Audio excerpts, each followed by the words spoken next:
Hah? Serius doi nyalonin diri jadi presiden? Beneran gak nih? Beneran. Lah iya Giring. Ya, saya memang memberanikan diri untuk maju sebagai calon presiden di 2024. Dan di video ini, saya akan jelaskan alasannya.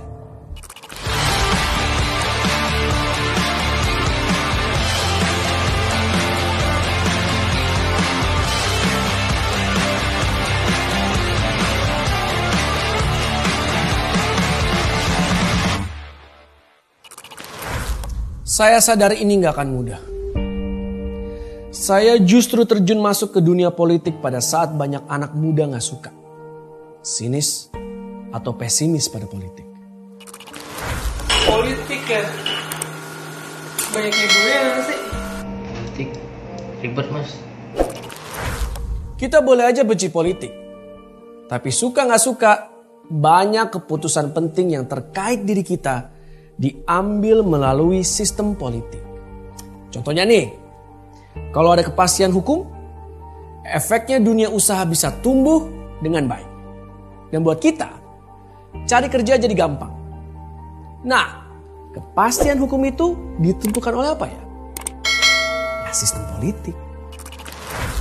Bagi saya dan jutaan anak muda lainnya, ada dua pilihan. Diam dan melihat orang lain yang menentukan arah masa depan, atau turun dan terlibat menentukan masa depan kita sendiri. Saya memilih untuk turun dan terlibat. Saya percaya bahwa anak muda justru harus melibatkan diri lebih lagi dalam politik. Ini adalah cara agar suara kita didengar, diperhitungkan, dan bisa menentukan masa depan yang kita inginkan. Izinkan saya bercerita tentang latar belakang hidup saya, sehingga akhirnya mengambil keputusan besar ini.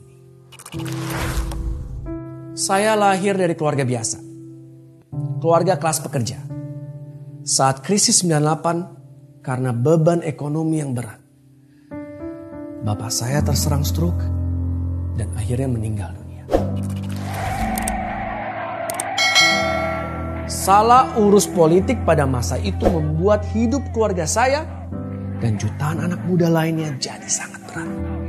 Politik hanya bikin semua orang susah. Perjumpaan kedua saya dengan politik datang tidak terduga. Jadi gini, selama puluhan tahun rumah keluarga saya di Jakarta langganan kena banjir. Tapi tiba-tiba tahun 2015 saya dan tetangga saya heran. Kok sekarang gak banjir lagi? Aneh juga ya. Ternyata selama ini kita terbiasa dengan banjir. Jadi begitu gak banjir, seperti ada yang hilang. Sejak itu, saya mulai memperhatikan ada banyak yang berubah di sekitar saya. Ada pasukan oranye yang rutin membersihkan sampah. Ada juga pasukan biru yang membersihkan sungai. Ketinggalan mas, itu mas, satu mas tuh. Wah, tuh mas.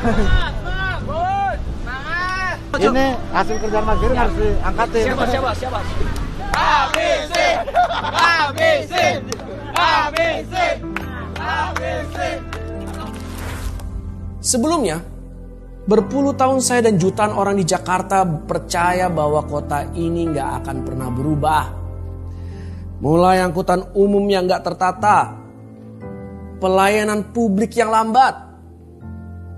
Semua ini dianggap takdir yang harus kita terima menjadi warga ibu kota. Pandangan ini pelan-pelan mulai berubah setelah Pak Jokowi memimpin Jakarta. Kota jadi semakin modern.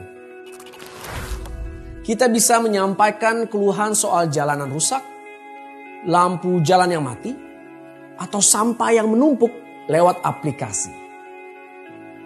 Penggunaan teknologi seperti ini bisa membantu menyelesaikan keluhan warga yang selama puluhan tahun cuma jadi tumpukan berkas laporan di kantor pemerintah.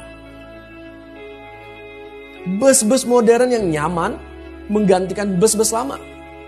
Yang panas, pengap, gak aman, dan gak jelas kapan datangnya. Dulu, Kalau saya naik bus yang sepi, pasti was-was. Lirak-lirik kanan, kiri, sepanjang jalan karena trauma pernah kena todong. Tapi sekarang, kalau naik bus sepi malah senang. Bisa dengerin musik, kadang sampai ketiduran. Halte tujuan saya kelewatan.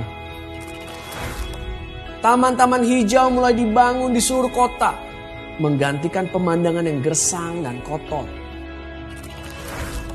Bertahun-tahun kita semua yakin bahwa ide membangun transportasi bawah tanah adalah mustahil. Itu ide gila. Karena Jakarta kan sering banjir.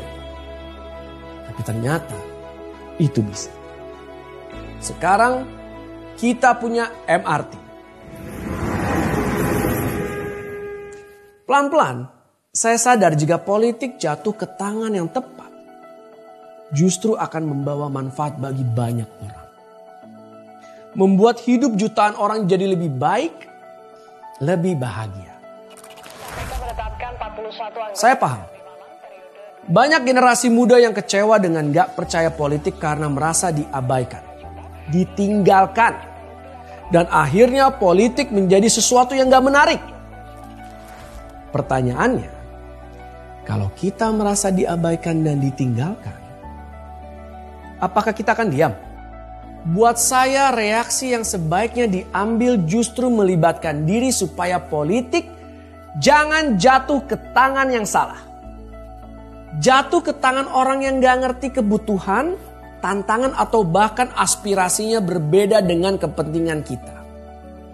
Kaum muda. Kita sekarang sudah punya demokrasi. Kita punya pemilihan umum bebas. Satu suara asal dipergunakan dengan baik akan sangat berharga. Karena nanti di 2024 lebih dari setengah jumlah pemilih adalah kita, kaum muda. Perlu kita sadari korban pertama dari setiap kegagalan politik adalah kita, anak-anak muda. Karena anak muda punya masa depan yang lebih panjang. Kalau kita gak peduli pada politik dan gak mau terlibat, sikap itu justru akan membuat politik diisi orang yang salah. Bismillahirrahmanirrahim. Karena itulah, saya, Giring Ganesha, memberanikan diri mewakili generasi saya untuk maju sebagai Presiden Republik Indonesia di 2024. Izinkan dan beri kesempatan kepada saya untuk melayani seluruh rakyat Indonesia. Saya percaya kita akan bangkit berdiri untuk Indonesia yang semakin jaya. Itulah cerita saya. Cerita yang akhirnya mendorong saya berani untuk maju. Kita semua punya cerita tentang kegagalan, rasa sakit, dan perjuangan untuk bangkit. Dengan berbagi cerita, kita dapat saling menularkan semangat supaya tidak putus asa.